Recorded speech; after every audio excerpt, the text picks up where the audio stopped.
지난 2016년도 하나님의 은혜 가운데서 이렇게 오게 하시고 또 이렇게 2017년도 소망 가운데 시작할 수 있도록 하나님께서 인도해 주셨습니다. 우리 하나님께 영광의 박수 한번 올려드리겠습니다. 여러분 잘 주무셨습니까? 주께서 사랑하는 자에게 잠을 주신다고 했는데 여기 보니까 한 40-50명은 빨갛게 눈이 충혈되어 있는 것 같습니다. 저도 어저께 송구 영신 예배 마치고 집에 가고 싶었는데 가지를 못했어요. 집에 못 가고 교회에서 쪽잠을 잤는데 3시 반, 일 다 마치고 나니까 한 3시 반쯤 되었습니다. 그래서 제가 오늘 5시 반 됐는데 우리 교육자들도 다 마찬가지입니다.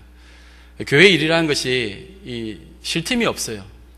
계속적으로 일이 있는데 아마 여기 계신 분들은 보여지는 것이 전부라고 생각할지도 모르겠지만은 그 이면에 복잡한 많은 일들이 있습니다. 그걸 다 정리해야지만 제가 집에 보내줍니다. 그런데 저는 더 늦게까지 있어야 되겠죠. 그렇게 우리가 이제 오다 보니까 제가 이제 말이 어눌해지고 또 큰 눈도 작아지기 시작했습니다. 이제 이것만 시간만 지나가면은 오후에는 잠 좀 잘 수 있겠구나 그런 생각도 합니다. 그런데 꿈이지만 또 무슨 일이 어떻게 생길지도 모릅니다. 항상 불확실해요. 어떤 일이 일어날지도 모르고 나는 좀 쉬면 좋겠다고 생각하지만은 또 갑작스럽게 뭐라도 생기면은 가야 됩니다. 늘 그런 예측 불허의 상황 속에서 우리는 살아가게 되는 거예요. 얼마 전에 제가 그 설리 허든슨 강의 기적이라는 영화를 보았습니다. 유명한 영화이기도 한데 실화를 바탕으로 한 항공기 사고를 다룬 영화입니다. 2009년 1월 15일에 42년간 비행기 조종을 해온 베테랑 조종사 설리는 공항에서 155명의 사람을 태우고 이륙을 합니다. 이륙을 한 지 3분 만에 큰 쇳대를 만나게 되었는데 그 쇳대와 부딪히면서 2개의 엔진이 고장이 나고 맙니다. 순간적으로 일어난 이 비행기 사고 때문에 설리 기장은 간접탑과 교신을 주고받으면서 원래 이륙했던 공항으로 돌아가든지 아니면 12km 떨어진 다른 공항으로 가든지 둘 중에 하나를 선택해야만 했습니다. 그러나 설리 기장은 시간이 부족한 상태에서 이 고도가 낮아서 건물과 부딪힐 수 있는 이 모든 상황을 감안해서 그동안 한 번도 시도하지 않았던 그런 일을 감행하는데 그것은 허드슨 강에 비행기를 불시착시키는 것입니다. 그에게 주어진 1분 40초의 그 시간 안에 비행기를 가까스로 허드슨 강에 불시착시키고 체감온도 영하 20도의 추운 허드슨 강 위에 비상착륙을 하자마자 이때 출퇴근 배들과 헬리콥터가 즉각 출동해서 20분 만에 155명 전원 구조해내고 맙니다. 참 기록적인 사건입니다. 이 사건으로 인해 설리 기장은 국민적인 영웅이 됩니다. 하지만 이런 기쁨도 잠시 연방교통안전위원회에서 조사가 이루어집니다. 이 설리 기장이 지금 판단해서 허든슨 강에 비행기를 몰아서 그곳에 불시착했는데 이것이 적합한 방법이었는가? 아니면은 다시 돌아가든지 아니면 다른 공항에 가는 것이 더 낫지 않았느냐? 여러 가지로 이제 판단을 하는 겁니다. 그런데 시간이 지나면 지날수록 이 설리 기장에게 불리하게 일이 진행되고 맙니다. 국민적 영웅에서 반대로 승객들을 위험에 빠뜨리는 사기꾼이 될 수도 있었습니다. 이 사건으로 인해 청문회가 열립니다. 이날 청문회에서는 원래 공항으로 돌아가는 상황과 다른 공항으로 가는 두 가지 상황에 대해 모의 실험을 하였습니다. 그런데 결과는 설리가 굳이 허드슨 강에 착륙시키지 않아도 되었다는 것을 보여줍니다. 그 자리에 있던 사람들이 술렁거리기 시작합니다. 본래 공항으로 돌아갔어도 안전하게 착륙했을 것이고 다른 공항으로 갔어도 안전하게 착륙했을 텐데 굳이 허드슨 강에 착륙할 필요가 없었다는 겁니다. 괜히 소영웅주의적인 그런 행동을 해서 오히려 155명의 인명을 하마터면 다 잃을 뻔했다고 그렇게 주장합니다. 이때 설리 기장은 당황하지 아니하고 이렇게 말을 합니다. 저기 조종사들은 이 시뮬레이션을 하려고 몇 번이나 연습했습니까? 무슨 말씀이냐 하면은 지금 청문회에 보여주기 위해서 지금 베테랑 조정사들이 그 모의로 게임기 같은 그 앞에 서서 그것을 조작하는 겁니다. 똑같은 상황을 만들기 위해서 했지만은 이것을 한 번에 성공했느냐 아니면은 여러 번 반복했느냐 그렇게 질문을 합니다. 시뮬레이션 속에 비행기를 조정하는 기장들은 이미 이 사고가 날 것을 알고 지금 그 실험을 하는 겁니다. 그래서 그때 셜리 기장이 외쳤던 그 소리 그대로 새떼가 나타났다, 엔진 고장이다 이런 소리를 기계적으로 반복하고 똑같이 행동을 하는 겁니다. 그리고 확인해 본 결과 무려 17번이나 연습하고 그 시뮬레이션에 참여했다는 겁니다. 셜리는 이렇게 말합니다. 우리는 이런 경우가 처음이었습니다. 자신들과 똑같은 상황에서 모의 실험을 해주시면 좋겠다고 그렇게 요구를 합니다. 그래서 셜리 기장의 당시 상황과 그나마 조금이라도 비슷하게 조건을 맞춘 후에 그 모의 실험을 했는데 결과는 회항을 하거나 다른 공항으로 가는 방법 둘 다 비행기가 추락할 수밖에 없었다는 결과가 나옵니다. 결국 셜리 기장의 그 허드슨의 강에 착륙했다는 것은 잘한 일인 것으로 그렇게 마무리가 되어집니다. 시뮬레이션은 실전이 아니라는 겁니다. 말로는 잘할 수 있습니다. 게임기 같은 곳에 앞에 앉아가지고 17번 연습하고 비행기 날아가는데 곧 새떼가 올 것이고 그 다음에 추락하게 될 것인데 그때는 이렇게 할 것이다. 이미 생각 다 하고 준비 다 하고 예측한 상황에서 하는 거하고 아예 아무것도 모르는 상황에서 그 일을 하는 거하고는 다르다는 것입니다. 우리도 마찬가지입니다. 인생은 예행 연습이 없습니다. 그 잘났다고 서로를 칠 것도 없죠. 언제 넘어질지 모르고 언제 다칠지 모르고 언제 죽을지 모르니 생각하는 대로 되지 않는 것이 너무나 많습니다. 그래서 낯선 일이나 낯선 곳으로 가는 것이나 낯선 사람을 만나는 것은 참 두려운 일이기도 합니다. 한번 해보면은 그 일이 얼마나 힘든지 알게 된다는 겁니다. 자신이 하면은 잘할 것 같은데 해보면은 그게 아니라는 겁니다. 이렇게 저렇게 하면 되지 않습니까? 쉽게 그 자리에서는 얘기할 수 있지만은 실제로 해보면은 그것은 아니라는 겁니다. 그냥 아무 책임도 없이 그 게임기 같은 시뮬레이션 앞에 서서 그렇게 하면 되지 않습니까? 잘 되네요. 이거 하고 155명의 생명이 지금 1분 40초 안에 결판이 나는데 그 위기감과 그 공포스러움과 두려움이 있는 상황에서 지금 비행기를 몰고 가는 거하고는 다르다는 겁니다. 우리가 안방에서 축구 경기를 보면서 쟤 왜 저래 공을 못 차냐 비난하고 또 그 맛에 또 재미있게 보기도 합니다만 실제로 뛰어보면은 그게 얼마나 힘이 든지 압니다. 제가 예전에 군대에 있을 때에 전투 축구라고 해가지고 아침 9시부터 시작해가지고 오후 6시까지 쉬지 않고 축구한 적이 있습니다. 그 지휘관이 좀 특별한 지휘관이어가지고 그 부대원들 훈련을 그렇게 시킨 겁니다. 끝까지 죽을 때까지 해라는 겁니다. 그런데 해보면요 진짜 국가대표 선수들 축구하는 거 이거 정말 힘듭니다. 숨이 막 헉헉 차게 되고 그 뛰어가는 그 스피드 이거 못 낸다고 막 우리는 욕하죠. 그래서 더 많이 훈련도 해야 되지만은 그 자체가 너무 힘들다는 겁니다. 입장 바꿔서 해보면은 다른 겁니다. 우리가 지난 2016년도에 돌이켜 생각해보면은 정말 이름도 없이 빚도 없이 수고하신 많은 직분자분들 그리고 섬기시는 분들이 있었습니다. 참 힘들고 어려운 그 과정을 기도하면서 어렵게 잘 이겨내셨습니다. 그러면 박수를 한번 보내야죠. 우리 수고하신 그분들께 박수 한번 보냅시다.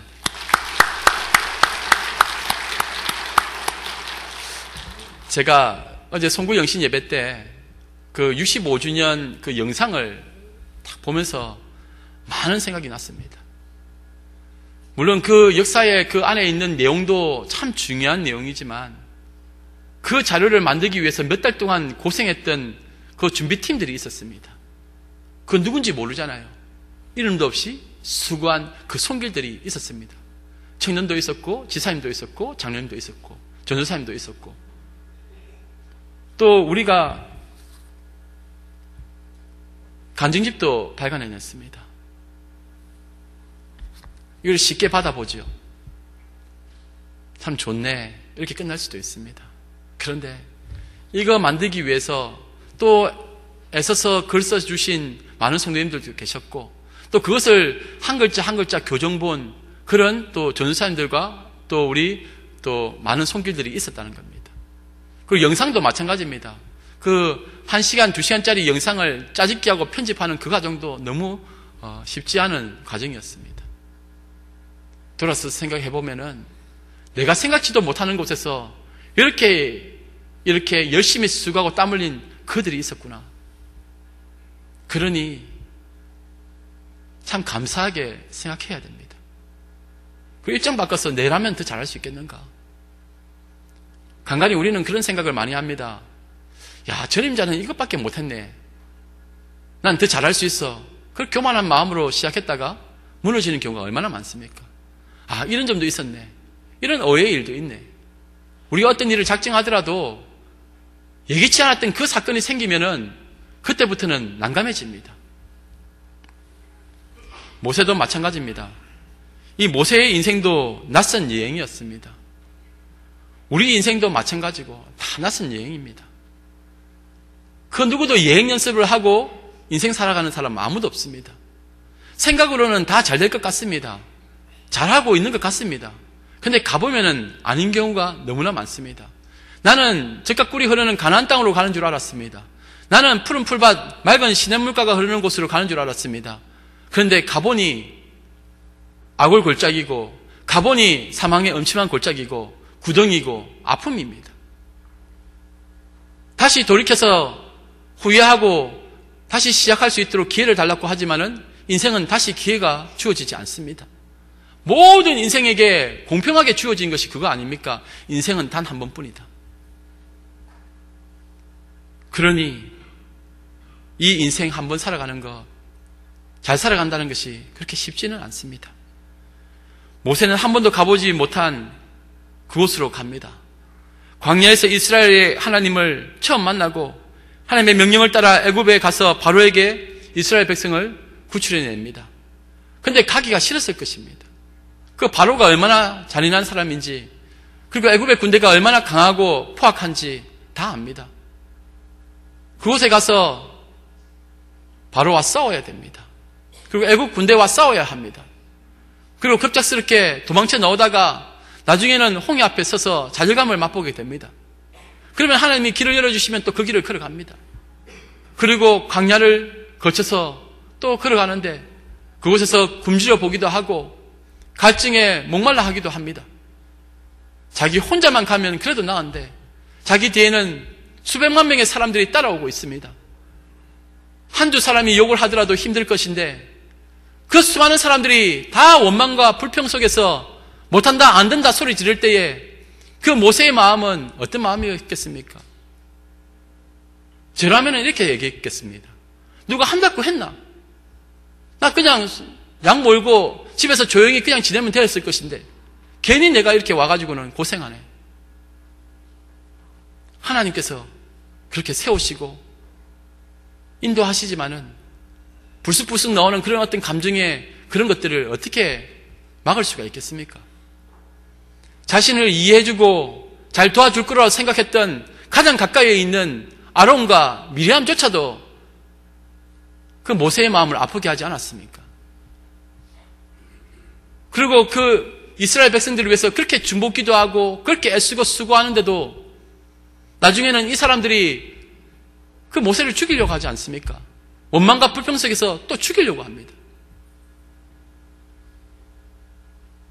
모세는 지금 한 번도 경험해 보지 못한 그 낯선 여정을 그렇게 40년 동안 지내오고 이제 120살 마지막 이제 연수가 차서 죽을 때가 되었습니다. 처음 겪는 전쟁, 처음 겪는 갈증, 처음 겪는 이 피곤한 여정을 모세는 하나님과 함께 동행하며 걸어왔습니다.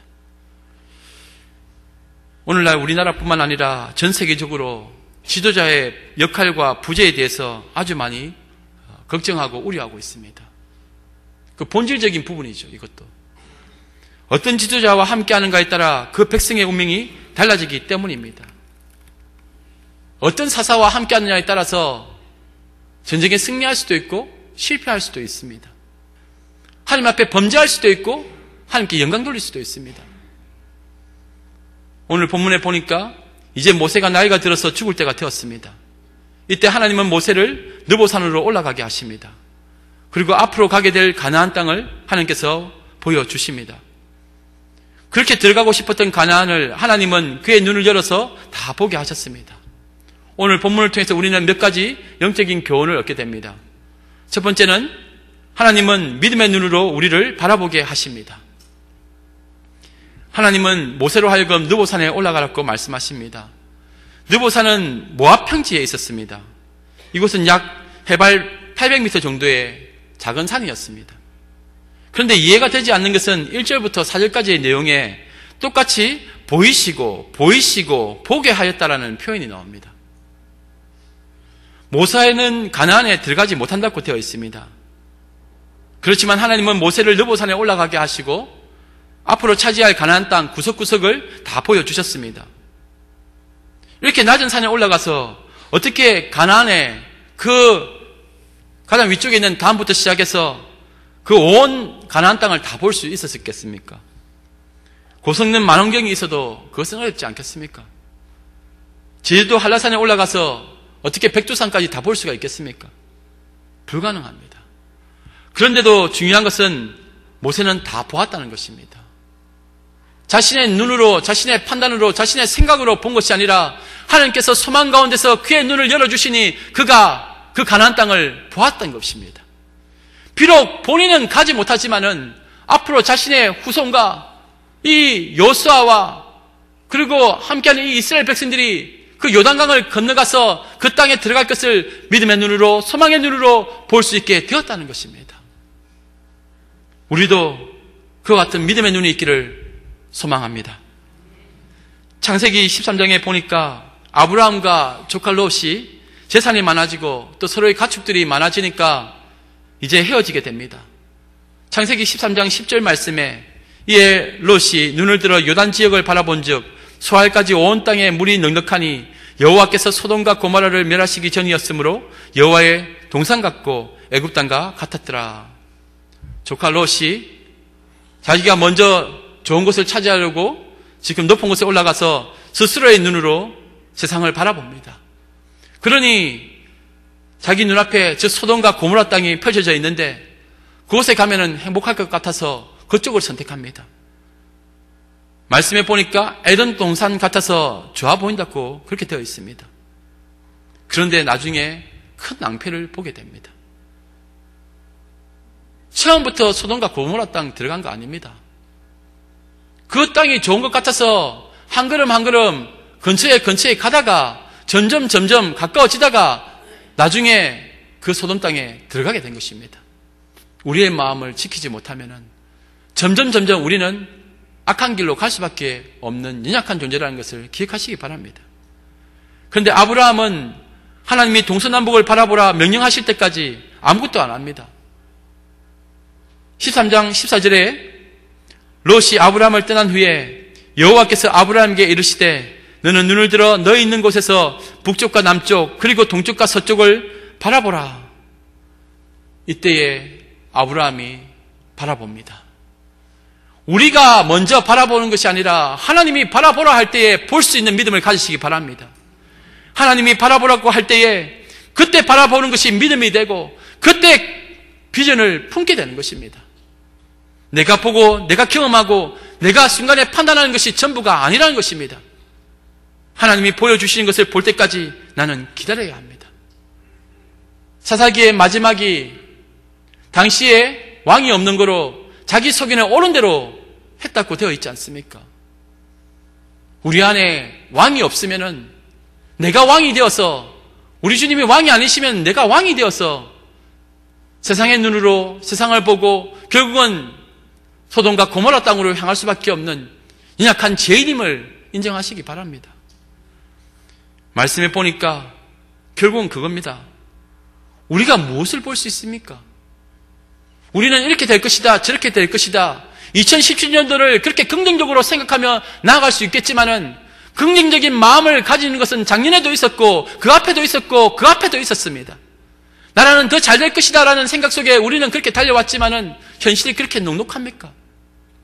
오히려 가면 갈수록 힘들어지네. 가면 갈수록 죽음의 소식이 그 울음소리가 높아지는 것이 세상의 법칙 아닙니까? 우리가 2017년도를 또다시 우리가 우리의 눈으로 바라보고자 해서 바라본다면은 또한 우리는 2017년도 마무리할 때쯤에 또 우리는 좌절감에 빠지게 될지도 모릅니다. 그러니 말씀의 눈으로 보시기 바랍니다. 말씀에서 가르쳐 주신 대로 순종하며 나아가시기 바랍니다. 말씀이 없이 우리 속이나 오는 대로 우리 식견에 맞는 대로 판단하고 행동하다가 그것이 바로 소돔 땅에 가서 낭패를 당하는 롯의 길임을 기억하시기 바랍니다. 올 한 해 믿음의 눈으로 땅을 차지해 나가는 믿음의 사람들 다 되시기를 주님의 이름으로 축복합니다. 두 번째 우리에게 들려주시는 영적인 교훈은 성도는 말씀에 순종하며 삶을 살아야 된다는 것입니다. 모세가 가나안에 들어가지 못하고 느보산에 올라가 가나안을 바라보고 죽는 말씀이 기록되어 있습니다. 사실 이 말씀을 보면은 참 모세의 입장이 되어 보면은 억울하지 않겠냐 그런 생각도 듭니다. 모세가 지금 하나님 앞에서 얼마나 열심히 충성되게 달려왔는가. 그 40년간 그 백성들의 그 원망과 불평 속에서도 끝까지 자리를 지켜가며 그 일을 감당하지 않았습니까? 하나님께 참으로 섭섭한 마음이 들지 않았겠습니까? 참 매정하시다 하나님. 우리도 또 마찬가지인 것 같습니다. 그래도 교회에 열심히 좀 일을 하고 좀 충성하고 기도 생활 열심히 하고 좀 잘하면은 세상에서도 좀 잘 되는 모습이 보여야 되는데 오히려 병이 생기거나 또 아픔이 생기거나 또 안 좋은 일이 생기면 참 난감해집니다. 하나님은 살아계신가? 우리는 너무나 쉽게 하나님에 대해서 판단해버리고 맙니다. 우리 인생이 그렇게 길지 않습니다. 하나님에 대해서 이해하려면 더 많은 시간이 필요한데 아마 우리가 죽어도 하나님에 대해서 다 이해하지 못할 것입니다. 그래서 우리는 이렇게 표현합니다. 하나님의 깊으신 뜻대로 모든 것을 합력하여 선을 이루시는 하나님의 그 깊으신 뜻대로 되어질 줄 믿습니다. 그렇게 나아가는 겁니다. 내가 뭘 알겠습니까? 때로는 내가 이렇게 아파할 수도 있고 저렇게 손해볼 수도 있고 주의 일을 감당하다가 이런 상처 저런 상처 맞기도 하고 눈물 흘리기도 하지만은 내가 하나님의 마음을 어떻게 알겠습니까? 그러나 이 모든 것을 합력하여 선을 이루시고 가장 좋은 길을 우리에게 허락하시며 나를 훈련시키시고 내 안에 있는 저 세상의 가나안 땅 그것을 완전히 깨뜨려서 하나님의 나라로 만들어 가시는 것 아니겠습니까? 하나님의 백성으로 만들어 가시는 그 뜻이 있음을 잊지 말아야 되겠습니다. 성경에 보면은 모세가 무리바에서 반석을 2번 치고 하나님의 거룩하심을 드러내지 아니하였기 때문에 갖고 설명되어 있지만 그래도 탐탁치가 않습니다. 그것 좀 용서해 주시면 안 되나? 어떻게 이렇게 매몰차냐? 우리 하나님 너무하신 것 아니냐? 그런데 그것이 아니라는 겁니다. 여기에는 많은 신학적인 견해가 있습니다. 율법을 상징하는 모세가 은혜로만 들어갈 수 있는 그 가나안으로 들어가는 것 자체가 잘못되었다는 겁니다. 모세는 율법을 상징합니다. 그리고 여호수아는 메시아 그리스도를 상징합니다. 그래서 모세가 율법으로 즉 요단강을 건너서 가나안에 들어가는 것 자체가 성경적이지 않다는 겁니다. 그래서 오직 은혜로 죽음의 요단강을 건너고 저 가나안 땅 천국으로 들어가는 것. 그 여호수아와 또 하나님의 은혜로 그 백성들이 함께 지나가는 것 아닙니까? 그런 신학적인 이해가 있습니다. 이런 많은 이해 속에서도 주목되는 것은 진작 당사자인 모세는 아무런 불평 없이 느보산으로 올라갑니다. 여호수아를 안수하고 백성들에게 여호수아를 지도자로 소개한 후에 이스라엘 백성들을 축복하고 가나안을 한번 바라보고 죽습니다. 그것이 끝입니다. 뭐 더 요란한 것도 없습니다. 그냥 죽으라 하니 죽어버립니다. 그리고 어디에 죽었는지도 모릅니다. 무덤도 알 수가 없습니다. 정말 이름도 없이 빛도 없이 그 민족의 영웅이고 지도자였던 모세가 그냥 죽어버리고 맙니다. 누가 그렇게 한 겁니까? 모세가 대단해서 그런 겁니까? 아닙니다.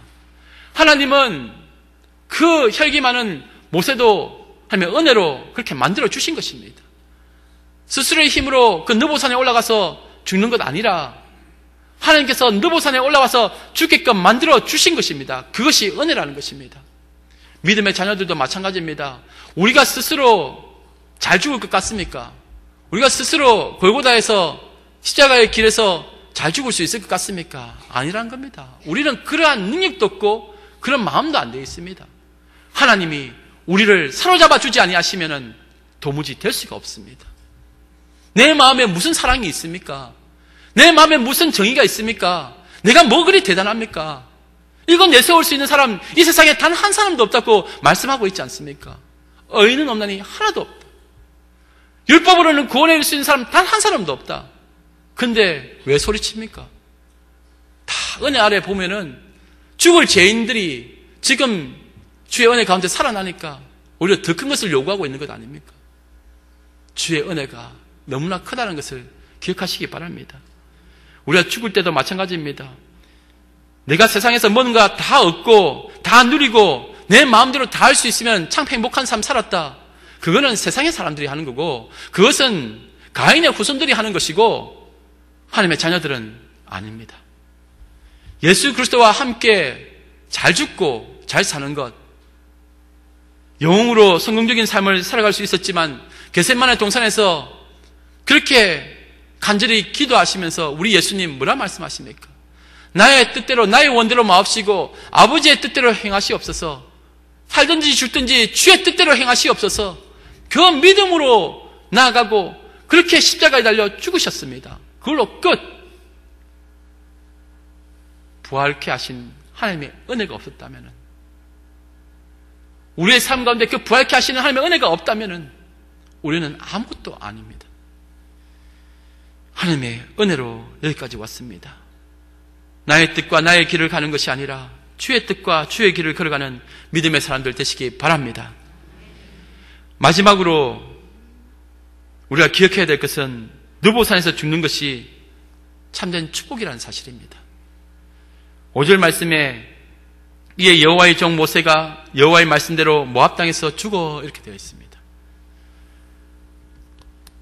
모세가 40년간 광야에서 참 많은 일을 했을 것입니다. 그 이스라엘 백성들 그 원망하고 불평하고 그것도 전쟁이 일어나고 배고프고 갈증나는 그 모든 상황을 40년 동안 겪었습니다. 늘 하나님 앞에서 전전긍긍하지 않았겠습니까? 그 패역한 이스라엘 백성들이 하나님 앞에 반역을 하면은 그것도 두고 하나님 앞에 용서를 구하고 또 죽을 위기를 얼마나 많이 넘깁니까? 그렇게 40년간 정말 수고 많이 했을 것입니다. 그런데 사실은 결정적인 것은 바로 느보산에서 죽는 것이 그만큼 가치 있다는 것입니다. 살아서 이렇게 많은 것을 하는 것도 중요했지만은 그러나 그가 마지막에 느보산에서 죽으라 하셨을 때에 죽는 그것이 또한 그만큼 가치 있다는 것입니다. 많은 신학적인 설명이 필요하겠지만은 그냥 단순히 이 사건만 보고 우리가 생각해 보더라도 이 여호수아가 모세의 후계자인데 그 밑에서 함께 가나안에 들어가면은 제대로 이 여호수아가 후계자로서 그 사역을 잘 감당했겠습니까? 어렵겠죠. 하나님은 모세에게 느보산으로 올라가라 하시고 아브라함에게는 본토 친척 아베 집을 떠나라 말씀하셨습니다. 그리고 우리에게는 십자가 짊어지고 골고다 언덕길 올라가라 하십니다. 이것이 성경의 가르침입니다. 모세가 느보산에서 죽으면 가나안 땅에서 이스라엘 백성들은 혼란에 빠져 죽을 것 같고 아브라함이 본토 친척 아베 집을 떠나면 맥도 못 추고 방황하는 나그네 인생으로 살다가 그냥 쓸모없이 죽는 것 같아 보여도 그러나 이 모든 것에는 하나님의 기쁘신 뜻이 있습니다. 모세는 느보산으로 올라가라는 하나님의 말씀에 순종합니다. 억울해하지도 않습니다. 자기가 들어가지 못할 가나안 땅에 대하여 불안해하지도 않습니다. 자기가 없으면 안 될 것이라는 생각도 하지 않습니다. 모세는 여호수아를 백성들 앞에 세우고 축복합니다. 그리고 그렇게 마음 아프게 했던 그 이스라엘 12지파 하나하나 이름 불러가면서 축복한 후에 가나안 땅을 한번 바라본 후 느보산에서 올라가 죽습니다. 모세는 가나안에 들어가지 아니하고 느보산에서 죽음으로 믿음을 지켜가게 됩니다. 그 수많은 수백만 명의 이스라엘 백성들 앞에서 영광을 누리는 것보다 이름도 없이 빛도 없이 주님 말씀에 순종하여 겸손하게 그렇게 죽으라면 죽는 것, 그것이 믿음의 사람들이 걸어가야 될 길이라는 것을 기억하시기 바랍니다. 그러니 세상에서 높임 받으려고 하지 마십시오. 세상에서 자기가 힘이 있다고 자랑하지도 마십시오. 그것을 드러내려고도 하지 마십시오. 우리는 아무것도 아닙니다. 느보산에서 모세가 죽었듯이 우리는 오늘의 상황 가운데 그 십자가 골고다에서 죽어야만 합니다. 오늘날 한국 교회의 문제는 그 모세와 같은 사역자들이 느보산에서 죽지 못하고 끝까지 가나안에 들어가려고 발버둥 치다가 무리수 던져가지고 교회가 깨어지고 아파하고 힘들어지는 것 아니겠습니까? 실제로 대부분의 오늘날의 모세들이 다 하나님의 뜻이라고 주장하고 그 가나안 땅에 들어가지만 어떻게 됩니까? 다 좋아 보입니까? 아무리 세상이 좋아 보인다 하더라도 하나님이 아니야 하면은 아닌 것입니다. 한국 교회가 잘되고 크게 되는 것 같지만 그러나 가장 명심해야 될 것은 하나님 앞에서 아니면 아니라는 것을 깨달아야 한다는 겁니다. 한국 교회는 지금 위기입니다. 얼마 전에 자료에 나온 거 보니까 계산을 잘못한 것도 있다고 말을 하지만은 그러나 우리가 지난번에 인구 조사할 때 나왔던 종교 분포도에 있어서 우리 개신교가 예전보다 몇백만이 늘어나가지고는 1000만 명 가까이 됐다고 합니다. 그리고 가톨릭과 불교는 상당히 많이 떨어졌다고 그렇게 나와 있습니다. 충격이 되기도 합니다. 이것을 가지고 이단이 더 세를 펼쳤다느니 많은 얘기를 하지만은 어쨌든 수적으로는 많이 늘어난 것은 사실입니다. 그리고 우리나라 행정 기관 안에도 믿음의 사람들이 굉장히 많습니다. 기독교인들이 굉장히 많습니다. 국회의원들 가운데서도 굉장히 많습니다. 그런데 중요한 것을 놓쳐버린 사람들이 너무나 많습니다. 수가 많고 정책 결정을 하는 그 자리에 있는 것이 중요한 것이 아닙니다. 그곳에서 그 느보산에서 죽으라면 죽을 수 있는 용기와 결단이 필요합니다. 율법을 대표하는 모세가 그리스도와 은혜를 상징하는 여호수아로 이어지는 신학적인 내용을 떠나서라도 우리 안에 있는 이 인간의 야망과 집착이 얼마나 교회를 세속화시키는지를 볼 수 있어야 되겠습니다. 우리는 자기를 부인하는 법을 배워야 합니다. 소리칠 때 소리를 죽이는 법을 배워야 합니다. 스스로 조용히 느보산에서 마무리하고 축복하고 떠나면 되는 것입니다. 우리 모두 우리 자신이 지금 느보산에 올라와 있다는 것을 기억하시기 바랍니다. 교회의 문제는 무능함에 있는 것이 아니라 스스로의 유능함에 있는 것은 아닌지 고민해 봐야 되겠습니다. 제가 정말 좋아하는 말씀이기도 하고 여러분들도 정말 좋아하는 말씀입니다. 하지만 이 말씀을 아무리 암송하고 기억하고 해도 이 말씀을 지키지 못하고 그냥 죄인처럼 살아가는 우리의 모습을 보게 됩니다. 갈라디아서 2장 20절 말씀입니다. 우리 다 같이 한 목소리로 이 말씀을 읽어보도록 하겠습니다. 시작. 내가 그리스도와 함께 십자가에 못 박혔나니 그런즉 이제는 내가 산 것이 아니요 오직 내 안에 그리스도께서 사신 것이라. 이제 내가 육체 가운데 사는 것은 나를 사랑하사 나를 위하여 자기 몸을 버리신 하나님의 아들을 믿는 믿음 안에서 사는 것이라. 진짜 그리스도인이라면은 그리스도의 모습이 드러나는 겁니다. 우리가 말하는 것, 행동하는 것, 보여지는 모든 태도에서 진짜라면 그리스도가 드러나야 되는 겁니다. 교회는 하나님 나라의 모형입니다. 그러나 교회는 완전한 하나님의 나라는 아닙니다. 왜냐하면은 이 교회 안에는 구원받은 자도 있지만 구원받지 못한 자도 있기 때문에 그렇습니다. 저 천국에 가면은, 저 하늘나라에 가면은 그곳에는 전부 다 믿는 사람들이 있겠죠. 그런데 우리가 디디고 살아가는 이 세상에 위에 세워진 이 교회에는 하나님의 택한 백성도 있고 그렇지 않은 사람도 있다는 겁니다. 결국은 그 안에서 증명되어져 가는 것입니다. 나는 진짜인가? 나는 가짜인가? 내가 그리스도와 함께 정말 죽은 존재인가? 느보산에서 나는 죽었는가? 우리 스스로를 되돌아보면서 소망 가운데 믿음으로 2017년도 주님과 함께 동행하는 그런 축복의 사람 다 되시기를 주님의 이름으로 축복합니다. 함께 기도하겠습니다. 사랑의 주님, 감사합니다. 새해를 주님의 은혜 가운데 이렇게 시작할 수 있으니 감사합니다. 우리에게 호흡을 주시고 우리에게 힘을 다해 주시고 또 먹고 살 수 있는 또 아버지 여러 가지 형편도 허락하여 주시니 감사합니다. 물론 아버지 하나님, 우리 주위에는 정말 졸지에 힘들어하고 괴로워하고 실업의 상태에서 고통스러워하는 우리 지체들도 있습니다.